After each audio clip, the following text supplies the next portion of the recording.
You know, I think we need a few more numbers in this movie name.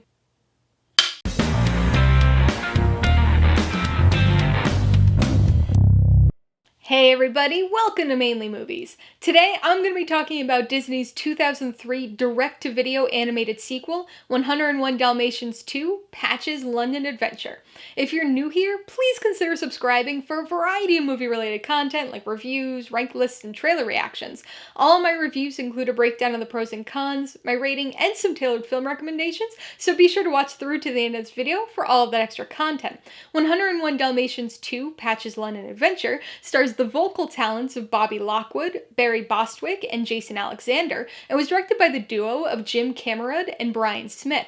Set shortly after the events of 1961's 101 Dalmatians, it tells the story of Dalmatian puppy Patch, who longs for individuality in spite of being one of 99 puppies. Of the films in the 101 Dalmatians franchise, this is the one that's probably the most underseen, and rightfully so. On the whole, Disney's direct-to-video animated sequels are a pretty rough bunch of movies. There are a handful that are actually quite good, a few more that are very average, and then a whole lot more that are underwhelming at best and downright awful at worst. Although these DTV releases began in the early 90s, they were initially sequels to, at the time, fairly recent films. But from the early 2000s to the mid-2000s, there was this surge of DTVs for older Disney animated classics. 101 Dalmatians 2 is a prime example of this, coming out over 40 years after the original movie's release. That degree of belatedness usually didn't work out in favor of the sequel, with many of them, if not most of them, gaining a widespread reputation as fairly low-quality cash grab sequels. While I certainly think you could argue for 101 Dalmatians 2's inclusion in that classification, it's not an awful movie. It's not good, and it's definitely not one of the top-tier Disney DTV sequels, but I do think it's one of them that fits into that middle, very average category. This sequel picks up basically where the original left off, and I have to say, rewatching the sequel so soon after rewatching the original, I was a little impressed by the degree of emulation and the number of callbacks to the original. It's probably been 16 years since I last watched the sequel, so I never really noticed these things before, but it's clear that there was some care and effort put into honoring the original movie, and I gotta say, I appreciated that. Things like the Spot title sequence, the opening Pongo voiceover, the Twilight bark, the Canine Crunchies jingle and Thunderbolt, a bunch of minor things that all work together to make this movie feel like it was set in the same world as the original. The other big throwback here was the animation style. Now, I want to be clear, the animation here is not an exact replica of the original. It definitely has that 2000s look to it at times, especially when it comes to the human characters, but I was pretty impressed by the dogs as well as the background animation here. It doesn't have quite the same warm, sketchy charm of the 60s Xerox animation, but it does emulate the style surprisingly well. Again, especially in the dog-centric scenes.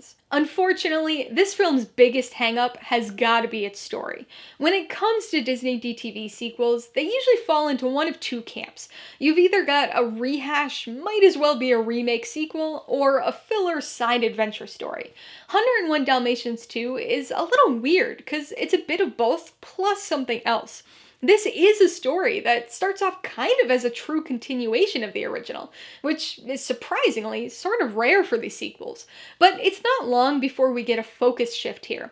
Rather than following the story of Pongo and Perdita again, we're specifically focused on one of the puppies, Patch. So it's centered around a returning character and is technically a continuation, but it feels new, because we didn't get much characterization or focus on any of the individual puppies in the original film. That results in this unique blend of continuation and side adventure story for the first half, before eventually devolving into an uninspired rehash of the original film's puppy stealing story for the second half. Even with the structural choices here, there was some potential. It has nuggets of decent ideas and themes, but unfortunately, it delivers them in a very throwaway fashion. The story feels a little too haphazardly mashed together, and a combination of increased slapstick humor and decreased Cruella menace further stripped this film of the charm and suspense that made the original so endearing. Alright, let's talk about the pros and cons. Surprisingly, the biggest pro here is one that's shared with the original film, the animation. Like I said before, I don't think that the animation here is as good as that of the original, but it's a pretty solid emulation of the style. The modernity leaks through a bit when you're looking at the human characters, but there are moments with only the canines that could almost be confused with animation from the original movie. It has that same charming simplicity to it, plus the designs of the backgrounds are very similar, which really contributes to that stylistic emulation. On the con side, the biggest issue here is definitely the story. I realize it's probably not a huge surprise when it comes to a Disney DTV sequel, but it's still disappointing. This movie's part continuation, part side adventure, and part rehash, but none of those pieces ever form a cohesive whole. It has some decent ideas, and I do think the themes revolving around both Patch and Thunderbolt are worthy of exploration, but the execution left much to be desired, especially once Cruella's storyline was brought into the mix. She's always been one of my favorite aspects of the original film, but the things that made her so menacing and interesting in that movie are not present here, so it comes off feeling neutered.